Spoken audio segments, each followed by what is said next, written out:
Genesis chapter 1.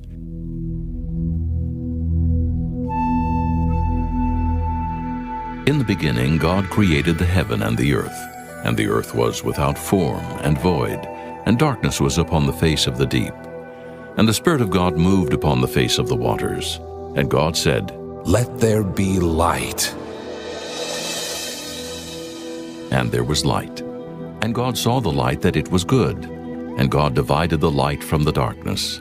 And God called the light day, and the darkness he called night. And the evening and the morning were the first day.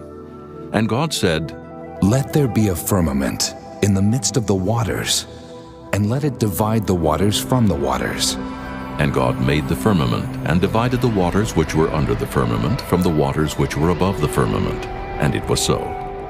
And God called the firmament heaven. And the evening and the morning were the second day.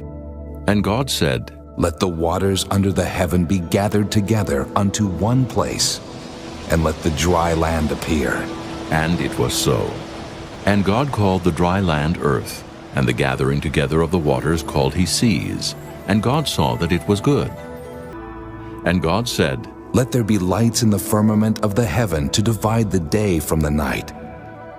And let them be for signs and for seasons and for days and years. And let them be for lights in the firmament of the heaven to give light upon the earth." And it was so. And God made two great lights, the greater light to rule the day, and the lesser light to rule the night. He made the stars also. And God set them in the firmament of the heaven to give light upon the earth, and to rule over the day and over the night, and to divide the light from the darkness. And God saw that it was good. And the evening and the morning were the fourth day. Let's recap. And God said, "Let there be lights in the firmament of the heavens, in the firmament of the heavens, in the firmament of the heavens, in the firmament of the heaven." The sun, the moon, and the stars are located inside the firmament, and not outside in outer space, as we were taught in the public school system.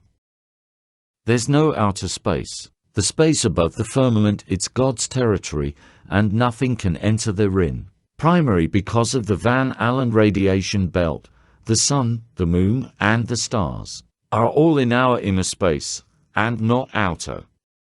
This means that the sun and the moon are much closer than we've been led to believe. For example, the sun being 92,950,000 miles away from the earth as they tell us it is would place the sun outside the firmament. This also means that the moon can't be 238,900 miles from the earth as they are teaching and leading us to believe. Although the moon it's much closer, it cannot be reached because it's inside firmament's protective barrier. This is the firmament. This is the area where NASA claims to be able to travel, which it's impossible due to the Van Allen radiation belt or the firmament. This further means that the sun and the moon are the ones rotating and moving around the circle of the earth. According to the Bible, the sun and the moon moves, the earth does not. Then spake Joshua to the Lord in the day when the Lord delivered up the Amorites before the children of Israel, and he said in the sight of Israel, "Sun, stand thou still upon Gibeon, and thou, moon, in the valley of Ajalon." And the sun stood still, and the moon stayed, until the people had avenged themselves upon their enemies. Is not this written in the book of Jasher? So the sun stood still in the midst of heaven, and hasted not to go down about a whole day. If the earth would be moving, wouldn't Joshua command the earth to stand still, rather than command the sun and the moon? Do you still think the earth moves? Fear before him all the earth, the world also shall be stable, that it be not moved. The Lord reigneth, he is clothed with majesty. The Lord is clothed with strength, wherewith he hath girded himself. The world also is established, that it cannot be moved. Say among the heathen that the Lord reigneth. The world also shall be established, that it shall not be moved. He shall judge the people righteously. According to the Bible, The Earth is a stationary circle, according to NASA. The Earth is a rotating globe. Let God be true, but every man a liar. Romans chapter 3 verse 4. A circle and a globe are two different things.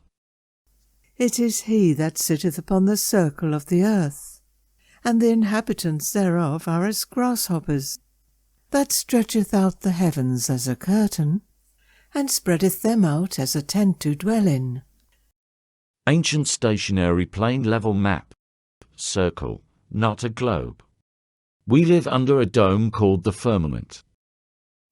It is he that sitteth upon the circle of the earth, and the inhabitants thereof are as grasshoppers, that stretcheth out the heavens as a curtain, and spreadeth them out as a tent to dwell in, that stretcheth out the heavens as a curtain, and spreadeth them out as a tent to dwell in. Does that verse fit to the globe model of the earth? For he looketh to the ends of the earth, and seeth under the whole heaven. The earth has ends.